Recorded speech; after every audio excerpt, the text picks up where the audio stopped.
ఇప్పుడు కేవలం 7,999 up to 10 kgs వరకు బరువు తగ్గి అధిక బరువు నుంచి వచ్చే ప్రధాన సమస్యలను దూరం చేసుకోండి. చిన్న పెద్ద అన్న తేడా లేకుండా తమిళ తంబేలు నటించిన సినిమాలన్నీ తెలుగులో డబ్ అయ్యేవి.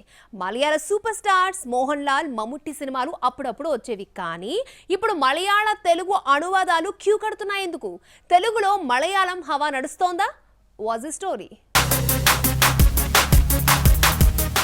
2024 బాలీవుడ్ కు బాగా కలిసొచ్చింది.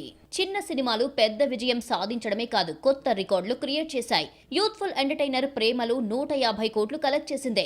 ఇక అడ్వెంచర్ థ్రిల్లర్ మంజుమెల్ బాయ్స్ అయితే ఏకంగా 250 కోట్లు కలెక్ట్ చేసి మలయాళ ఇండస్ట్రీలో టాప్ గ్రాసర్ గా నిలిచింది.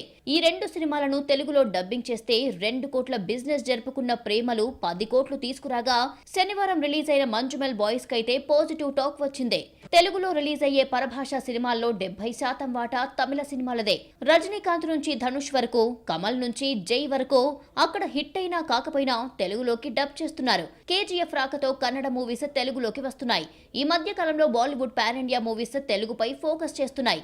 అయితే మలయాళ ఇండస్ట్రీ మాత్రం కేరళకే పరిమితం కాగా, ఈ ఏడాది వచ్చిన ప్రేమలు, మంజుమెల్ బాయ్స్ ఈ హద్దులు చెరిపేశాయి. మహానటితో తెలుగులోకి ఎంట్రీ ఇచ్చిన దుల్కర్ సల్మాన్ ప్రస్తుతం మలయాళం కంటే టాలీవుడ్ పై ఎక్కువ ఫోకస్ చేస్తున్నాడు.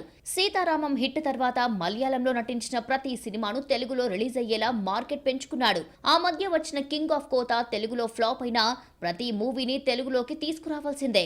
మమ్ముట్టి, మోహన్ లాల్ మలయాళ సినిమాలు ఇక్కడ ఫ్లాప్ అవుతున్నాయి. మణియం పులి తర్వాత మోహన్ లాల్ కు సరైన హిట్ దక్కలేదు. మలయాళంలో హిట్ అయిన మమ్ముట్టి బ్రహ్మయుగంను తెలుగు ఆడియన్స్ రిజెక్ట్ చేశారు. అయితే కొత్త వాళ్లతో తీసిన ప్రేమలు, మంజుమెల్ బాయ్స్ తెలుగు ఆడియన్స్ ను మెప్పించాయి. లోయలో పడిపోయిన స్నేహితుడిని ఫ్రెండ్స్ ఎలా కాపాడారు అన్న పాయింట్ తో చిదంబరం తీసిన మంజుమెల్ బాయ్స్ తెలుగులో ఎలాంటి వసూలు రాబడుతుందో చూడాలి మరి.